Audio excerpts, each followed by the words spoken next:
Hello बच्चों, कैसे हैं आप सभी। आज मैं आपके सामने लाई हूँ श्री कृष्ण के जन्म की कहानी। बच्चों, जैसा कि आप सभी जानते हैं कि श्री कृष्ण के जन्म की कहानी भारतीय संस्कृति में एक बहुत ही महत्वपूर्ण और लोकप्रिय कथा है। यह कथा द्वापर युग की है, जब धरती पर कंस जैसे दुष्ट राजा का अत्याचार बढ़ रहा था। कंस का अत्याचार और आकाशवाणी मथुरा नगरी का राजा उग्रसेन था, लेकिन उसका दुष्ट पुत्र कंस राजगद्दी छीनकर स्वयं राजा बन गया। कंस ने अपनी बहन देवकी का विवाह वसुदेव नामक एक युद्धवंशी से किया। जब कंस अपनी बहन को विदा करने जा रहा था, तभी एक आकाशवाणी हुई, हे कंस, जिस देवकी को तू इतने प्रेम से विदा कर रहा है, उसी का 8वां पुत्र तेरा वध करेगा।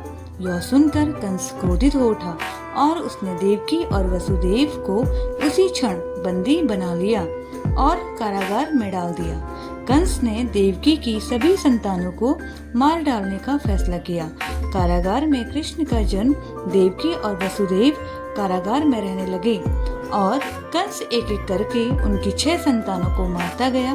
7वीं संतान बलराम योग माया की शक्ति से देवकी के गर्भ से रोहिणी के गर्भ में स्थानांतरित हो गए, जिससे कंस उन्हें नहीं मार पाया। भाद्रपद मास की कृष्ण पक्ष की अष्टमी तिथि की आधी रात को जब चारों ओर घनघोर अंधेरा था और मूसलाधार बारिश हो रही थी, तब देवकी ने अपनी 8वीं संतान को जन्म दिया।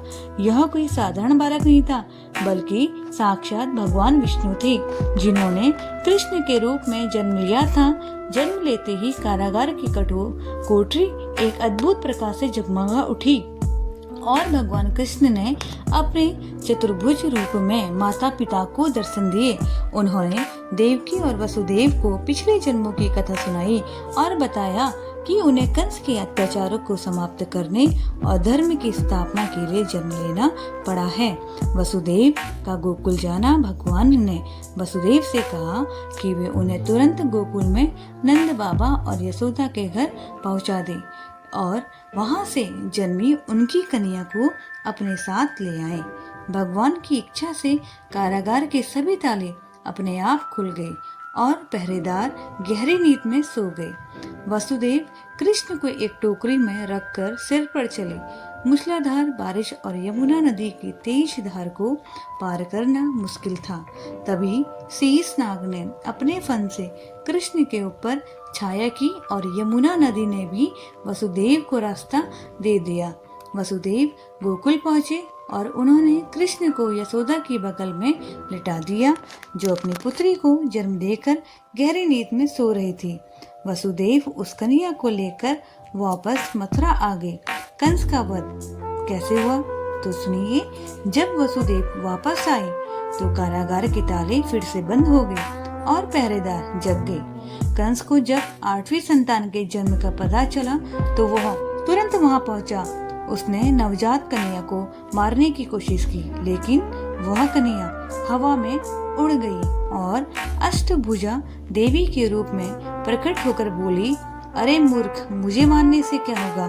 तुझे मारने वाला तो कहीं और जन्म ले चुका है। इस प्रकार भगवान कृष्ण का जन्म कंस के वध और धर्म की पुनर्स्थापना के लिए हुआ। उन्होंने बचपन में कई लीलाएं की, जिनसे उनकी दिव्यता प्रमाणित होती गई और अंततः उन्होंने कंस का वध करके मथुरा नगरी को उसके अत्याचारों से मुक्त कराया। तो बच्चों, कैसे लगी आपको कहानी कृष्ण जी के जन्म की? मुझे पता है आप सभी को ये कहानी बहुत पसंद आई होगी। अगर आपको ये पसंद आई है तो मेरे चैनल को लाइक और सब्सक्राइब करिए, और तभी मैं आपके लिए ऐसे ही आगे अच्छी अच्छी कहानियाँ लेकर आऊँगी। धन्यवाद।